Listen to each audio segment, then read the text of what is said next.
Chapter की शुरुआत करने से पहले थोड़ी सी रिएक्शन देख लेते हैं। और ये केमिकल्स हैं, इन तीनों में ही केमिकल्स हैं और कैसे ये, हाँ जी, कलर में चेंज आया? Yes sir. ठीक है, ये पकड़ो भी। कैसा हो गया कलर? पर्पल। बैठ जाओ। ठीक है, ये कैसा हो गया? लाइट पिंक सा, पर्पल सा जैसा। ठीक है, अब मैं इसमें डाल रहा हूं, देखना कलरफुल है ये लिक्विड, तो ये भी कलर में होना चाहिए।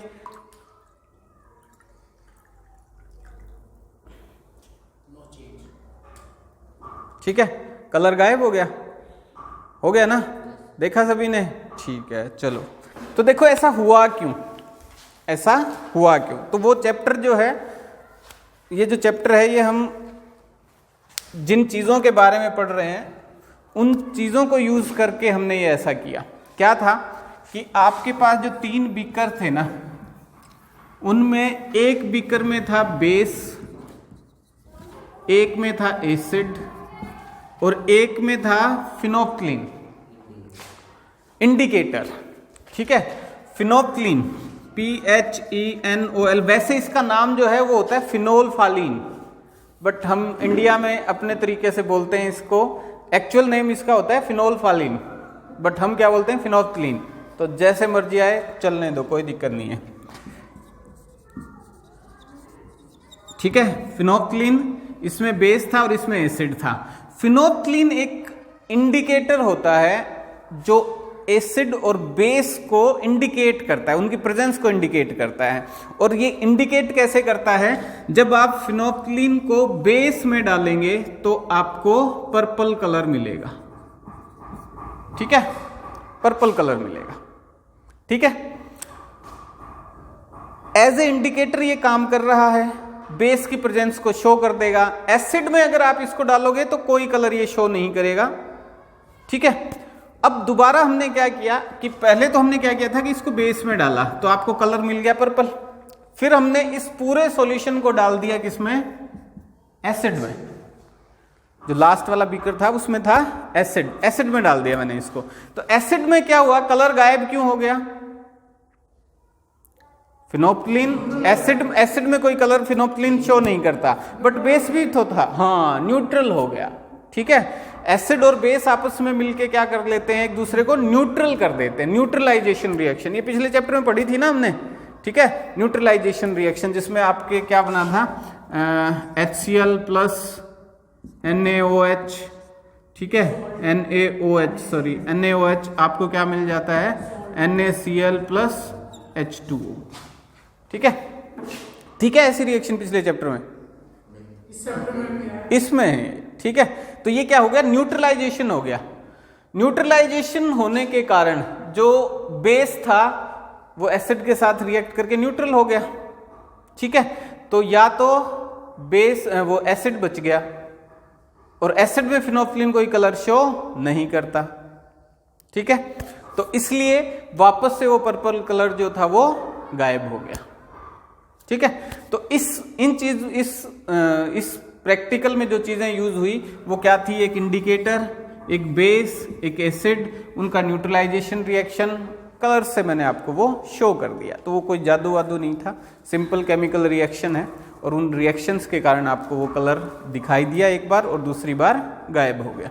ठीक है, तो ये जो चैप्टर है अपना, हम इसमें 3 चीजों के बारे में पढ़ेंगे: acid, base and salts. Acid, base and salts. दूसरा एसिड और बेस, पहले एसिड और बेस पढ़ेंगे, उनके बाद सॉल्ट्स पढ़ेंगे। तो एसिड और बेस आपने कहां देखे, कहां यूज किए? जो हम खाना खाते हैं, जो चीज खट्टी है उसमें कोई ना कोई एसिड है, जो चीज खारी है, बिटर खारे को बोलते हैं ना, बिटर खारा है, उसके अंदर कोई ना कोई बेस है। और जो एसिड है वो खट्टा लगेगा आपको, तो जो भी खट्टी चीज आप खा रहे हो इसका मतलब उसमें कोई ना कोई एसिड है। खट्टे को इंग्लिश में क्या बोलते हैं? सोर, SOUR खट्टा, और बिटर BITTER, बिटर खारा। बोल। उसमें सोल्ट मिले होते हैं, सोल्ट। हाँ, खारा पानी तो वो हम कॉमन लैंग्वेज में बोल देते हैं, एक्चुअली वो क्या है? सोल्टी वाटर, उसमें सोल्ट मिले हुए हैं। ठीक है। तो जो पानी कई ग्राउंड वाटर में भी आ जाता है या समुद्र का पानी, वो भी खारा होता है, ठीक है। तो उसमें सोल्ट्स मिले हुए हैं। चलो ओके, सो इसमें पढ़ेंगे हम एसिड, बेस और सोल्ट।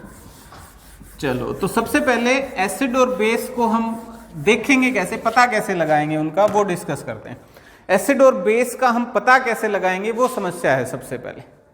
अब सारे एसिड्स और बेस को हम टेस्ट करके तो नहीं पता लगाएंगे, क्योंकि एसिड्स जो हैं वो नुकसानदायक होते हैं, बेस भी होते हैं, सभी एडिबल नहीं होते, खाने योग्य नहीं होते, तो उनका कैसे पता लगाएंगे।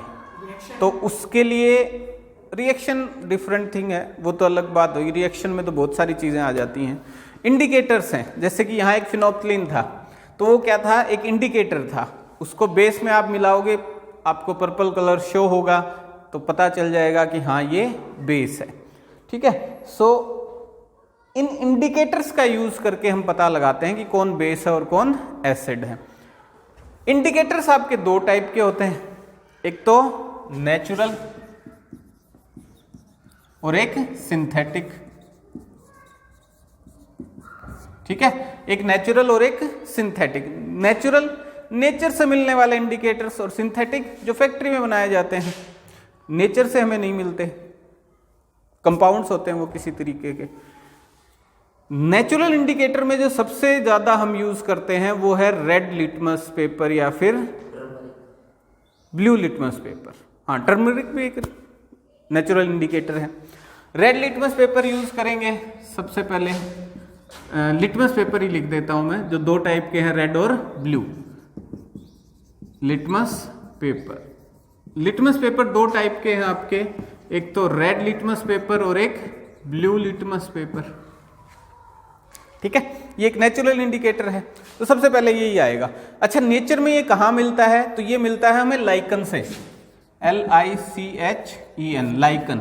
ये क्या होती है, फफूंद टाइप होती है, मतलब फफूंद तो नहीं कहूँगा मैं इसको, ये एक पौधा होता है जो कि ज़्यादा मॉइस्चर वाले जो एरिया होते हैं वहाँ के ऊपर जो पेड़ हैं, दीवारें हैं, उनके ऊपर मिल जाएगा आपको, मोस्टली पेड़ों पे मिल जाएगा। कलर इसका पर्पल होता है, इसका नेचुरल जो कलर होता है वो पर्पल होता है लाइकन का, और ये वहाँ मिल जाएगा आपको जहाँ मॉइस्चर ज़्यादा होता है। अगर आप इस साइड गए हैं, जैसे हरिद्वार साइड गए हैं, उत्तराखंड या फिर जम्मू कश्मीर साइड, हिमाचल और उत्तराखंड में आपको पेड़ों पे मिल जाएगा, सड़क किनारे मिल जाएगा। तो ये जो लाइकन होता है ये नेचर में हमें मिलता है, उसका एक्सट्रैक्ट जो होता है वो पर्पल कलर का होता है, ठीक है। और उस पर्पल कलर वाले एक्सट्रैक्ट से हम दो टाइप के लिटमस पेपर बना देते हैं, रेड लिटमस पेपर और ब्लू लिटमस पेपर, ठीक है। ठीक है, नेचर से मिला और उससे हमने दो पेपर बना लिए, रेड लिटमस पेपर और ब्लू। अब इससे एसिड और बेस का पता कैसे चलेगा, तो एसिड्स क्या करेंगे, एसिड्स क्या करेंगे, रेड लिटमस को ब्लू में कन्वर्ट कर देंगे। अच्छा, ब्लू टू रेड, ठीक है। एसिड्स क्या करेंगे, ब्लू लिटमस पेपर को, ब्लू लिटमस पेपर को रेड में टर्न कर देंगे, और रेड को क्या करेंगे, रेड में कोई चेंज नहीं आएगा, रेड लिटमस पेपर रेड ही रह जाएगा, ठीक है। तो एसिड्स में अगर रेड लिटमस पेपर डालोगे कोई चेंज नहीं आएगा, रेड ही मिल जाएगा आपको, और ब्लू लिटमस पेपर डालोगे तो वो क्या हो जाएगा, रेड हो जाएगा, ठीक है। पता चल गया, ठीक है। अच्छा, बेस क्या करेंगे, अगर उसमें ब्लू लिटमस पेपर डाला तो नो चेंज, कोई चेंज नहीं आएगा, ठीक है। और अगर उसमें रेड लिटमस पेपर डाला तो ब्लू, ठीक है। तो बेस क्या करेंगे, रेड लिटमस पेपर को ब्लू में कन्वर्ट कर देंगे, और ब्लू में कोई चेंज उनसे नहीं आएगा। कई बार एक क्वेश्चन आ जाता है, कई बार क्वेश्चन आ जाता है इससे रिलेटेड। वो क्या है कि सपोज आपके पास एक एसिड है, आपके पास एक बेस है, और आपके पास न्यूट्रल वाटर, ठीक है, न्यूट्रल वाटर है, ठीक है। तो लिटमस पेपर आपके पास एक ही है, सपोज मान लो आपके पास रेड लिटमस पेपर ही है, तो आप कैसे पता लगाओगे कौन सा एसिड, कौन सा बेस और कौन सा वाटर। बेस क्या करेंगे, रेड लिटमस को ब्लू में कन्वर्ट कर देंगे, तो बेस का पता आपको चल जाएगा। बट एसिड और वाटर का पता कैसे चला लगाओगे? हाँ ठीक है, रेड को अगर आप बेस के कांटेक्ट में लेके आओगे वो किस में कन्वर्ट हो जाएगा? ब्लू में कन्वर्ट हो जाएगा, उसका कलर ब्लू हो जाएगा। अब आपके पास ब्लू लिटमस पेपर है, ठीक है, तो एसिड का बेस का पता सॉरी आपने लगा लिया। अब आपके पास ब्लू लिटमस पेपर है, तो ब्लू लिटमस पेपर जब एसिड में डालोगे वो किस में कन्वर्ट हो जाएगा? रेड में कन्वर्ट हो जाएगा, ठीक है। तीसरा बच गया, वो वाटर है, ठीक है। तो ये कॉन्सेप्चुअल क्वेश्चन है, आ जाता है कई बार। ओके, ये एक नेचुरल इंडिकेटर हुआ लिटमस पेपर। एक जो आम हमें घरों में मिलता है वो है टर्मरिक, हल्दी, है ना, हल्दी नहीं, हल्दी जो घरों में हम यूज करते हैं मसाले के तौर पे। और ये क्या चेंज लेके आती है? क्या ब्राउन हो जाता है? किस में, एसिड में या बेस में? एसिड में, अच्छा चलो चलिए। टर्मरिक हम मसाले में डालते हैं, मसाले के तौर पे डालते हैं, मतलब मसाले में क्या डालते हैं, मसाला ही है वो, सब्जी में डालते हैं। और सब्जी का अगर कोई शर्ट पे दाग लग गया, शर्ट पे या पैंट पे, तो जब हम उसको धोने की कोशिश करते हैं तो वो और ज्यादा कलर शो करता है, रेड ब्राउन कलर शो करता है, और ज्यादा गाढ़ा। येलो होती है वैसे तो हल्दी, पर वो रेड ब्राउन कलर शो करता है। और धोते वक्त किस में? साबुन के साथ धोते वक्त ना, साबुन के साथ धोते वक्त टर्मरिक का जो कलर है येलो से किस में हो जाता है? रेड ब्राउन में, रेड ब्राउन या ब्राउनिश रेड, जो भी कहना चाहो, ठीक है। अब मुझे ये बताओ, सोप सॉल्यूशन उसका नेचर क्या होता है? एसिडिक या बेसिक? बेसिक, ठीक है। सोप सॉल्यूशन का नेचर होता है बेसिक। बेसिक नेचर में बेस होने के कारण वो बेस की प्रेजेंस को शो कर रहा है, रेड ब्राउन कलर, ठीक है। टर्मरिक जो है वो बेस की प्रेजेंस को शो करती है, रेड ब्राउन कलर आपको दिखाई देगा। जब टर्मरिक को हम बेस के साथ रिएक्ट करवाएंगे तो उसका येलो कलर किस में चेंज हो जाएगा? रेड ब्राउन कलर में। ये एक्सपेरिमेंट किया भी था हमने, ठीक है। चलो आप इसको चेक कर सकते हो, आप हल्दी लीजिए और सोप सॉल्यूशन बना के उसमें डालिए, आपको कलर दिखाई देगा। या सोप सॉल्यूशन में हाँ रेड ब्राउन हो जाएगा, ठीक है। कर भी लेंगे अपन, चलो अभी बाद में कर लेंगे, ठीक है। तो सोप सॉल्यूशन क्योंकि बेसिक होता है और बेस में टर्मरिक का जो येलो कलर है वो कन्वर्ट हो जाता है रेड ब्राउन कलर में, तो उससे हमें बेस की प्रेजेंस का पता चल जाएगा, ठीक है। अगर आप इसको साफ करोगे पानी से या एसिड डाल दोगे तो ये वापस किस में कन्वर्ट हो जाएगा? येलो कलर में शो हो जाएगा। तो हल्दी जो है एक्चुअल में उसका नेचर क्या होता है? एसिडिक होता है, ठीक है। तो एसिड में वो अपना नॉर्मल रहेगी, नेचुरल, बट बेस में जब आप उसको डालोगे तो वो कलर में चेंज शो करेगी आपको, ठीक है। क्लियर है? तो ये दूसरा नेचुरल इंडिकेटर हो गया। एक और, वो एक फ्लावर होता है, चाइना रोज, ठीक है, चाइना रोज, CHINA, चाइना रोज।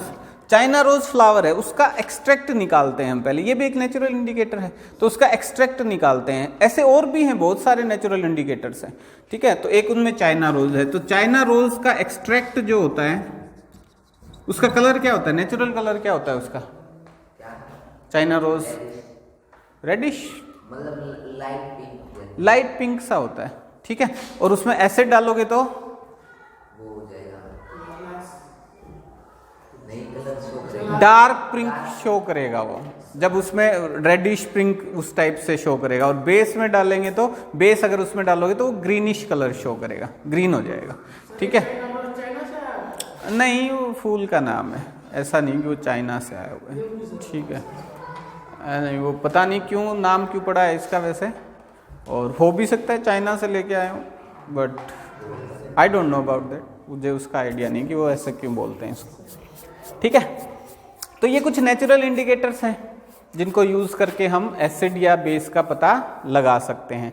सिंथेटिक जो है उनमें एक तो हमने जो एक्सपेरिमेंट शो किया वही था फिनोप्थिलीन, ठीक है। फिनोप्थिलीन जो है वो बेस में आपको पर्पल कलर शो करेगा और एसिड में कलरलेस ही रहेगा, कोई कलर शो नहीं करेगा। अच्छा, एक मिथाइल ऑरेंज होता है। कुछ ऐसे इंडिकेटर्स हैं जो खुशबू में, अपनी खुशबू या बदबू जो भी कहो उसको, स्मेल में उनके चेंज आ जाता है एसिड या बेस के कारण, ठीक है। और उनमें सबसे मेन है आपका प्याज, ओनियन, ठीक है। तो प्याज में क्या चेंज है, प्याज की बदबू आती है, ठीक है। एसिड में उस बदबू में कोई चेंज नहीं आता, वैसी आती रहेगी क्योंकि प्याज का नेचर भी है वो एसिडिक होता है। बट बेस अगर उसमें आप डाल दोगे तो उसकी वो जो बदबू है वो खत्म हो जाती है, ठीक है। प्याज की बदबू बेस में खत्म हो जाएगी और एसिड में एज इट इज रहेगी। तो खुशबू से या स्मेल से हमें पता चल रहा है कि एसिड है या फिर बेस है। तो ऐसे इंडिकेटर्स को हम क्या बोलते हैं, ओल्फैक्टरी इंडिकेटर्स बोलते हैं।